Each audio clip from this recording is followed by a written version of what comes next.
পবিত্র ঈদুল আজহা উপলক্ষে বিশেষ নাটক অপূর্ণতার হিসাব।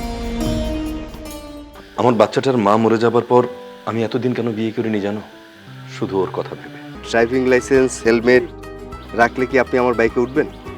সেটা তখন দেখা যাবে। আমি আমার সন্তানের জন্য রাত জাগতে চাই, আমি আমার সন্তানের জন্য পরিশ্রম করতে চাই।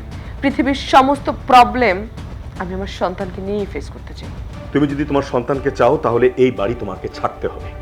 আমার পড়াশোনা করার জন্য চাকরি কেন ছাড়তে হবে? কারণ আমি চাই না তুমি ওইখানে চাকরি করো। তুমি ঋতুকে বলে দাও না যে আমি ওর বাবা, বলে দাও না। ঋতু শুধু আমার মেয়ে।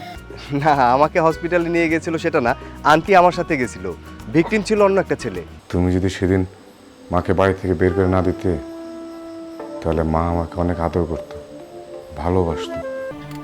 উনি কি আমার বাবা? রচনা অনামিকা মণ্ডল, প্রযোজনা মাহবুবা ফেরদৌস। দেখবেন ঈদের দ্বিতীয় দিন রাত ৯টায়। আমি সব বক দখল করে ফেলবো, তুমি দেখে যাবা।